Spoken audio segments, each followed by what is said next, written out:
Sun don't stop for nobody, man. Sun don't fucking stop. Sun gonna be up in the morning regardless. That sun is gonna be up in the morning regardless of how I fucking feel and how depressed I am. The sun is gonna fucking shine in the morning, and at nighttime the moon gonna be there, and you gonna look up. These days gonna keep going by. So do you let the days go by and look up and you done wasted a year doing what?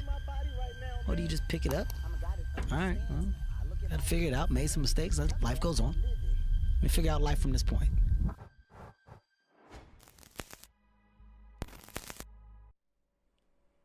Next thing is emotions are simply biological signals designed to nudge you in the direction of a beneficial change.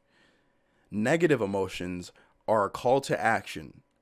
Emotions are merely suggestions, not commands.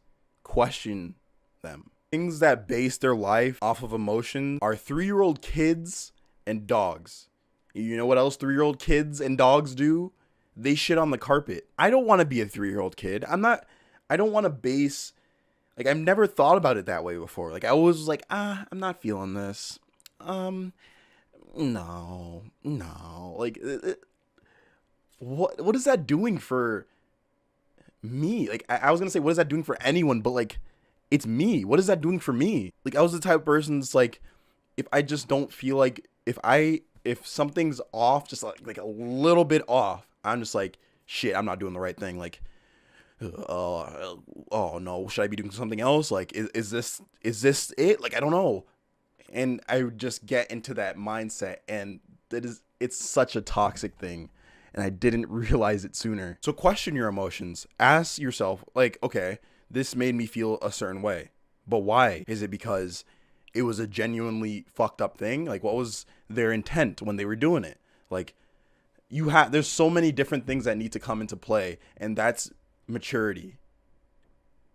Like, allowing yourself, like, knowing that you're not going to be 100% every single day of your life, but also knowing that that's okay, and that you have the power to combat those thoughts. Regardless of what anyone says to you, you are the only one that can combat those thoughts. So when you have those, I don't know if I'm doing the right thing. Bigger picture. Look at the bigger picture. Is this what you want? Is this what you want? Then this little emotion that you're feeling right now means nothing. This is just your journey to getting to where you want. And once you're there, you're still going to be climbing. There's still more. It's getting there. And like, even if it's like a little bit shitty, get there. Get to where you need to be. If you genuinely think it's worth it and it's worth your time, don't let your emotion demotivate you. Use your emotions, question your emotions, and then once you change that into positive and to like, yes, this is actually what I should be doing, that's motivation. You're transforming it into your motivation. So the next thing goes off of that, and it's like, what pain do you want in your life? Like, what are you willing to struggle for? If you truly believe in this, the bigger picture, and you want that, and like, even if you're like a little bit shaky right now, like, I know that I know where I know what I want. I just need to get there. And I will take the embarrassment. I will take all of that bullshit that I have to go through to get to where I need to be, or to a spot where I'm like, all right, I'm okay. I can't relax, but I'm okay. I feel good. Like, I'm waking up in the morning and I'm like, there's a smile on my face. Like, what is that?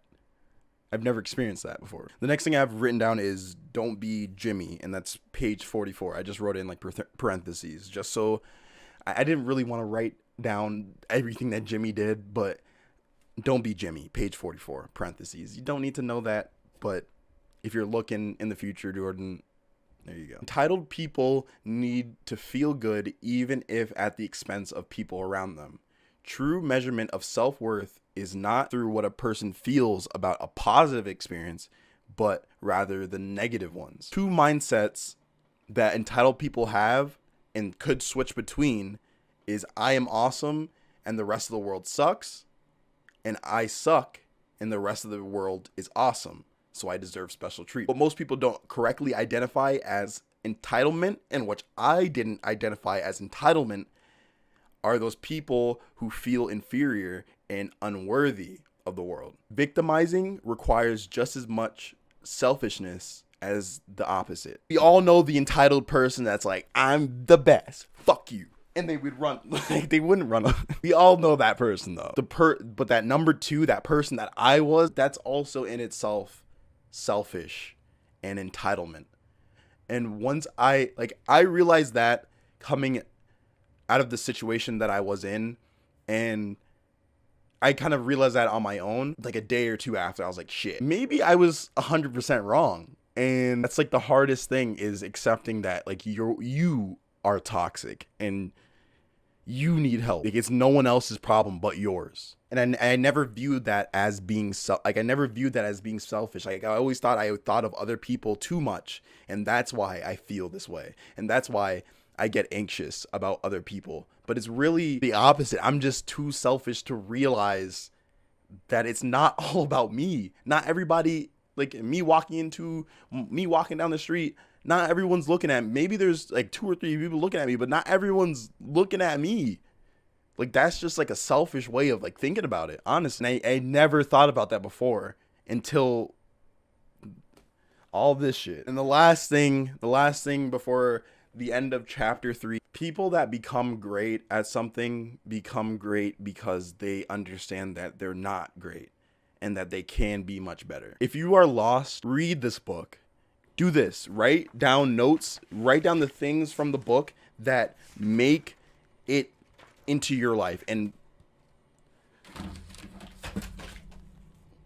just do it, man. Just go.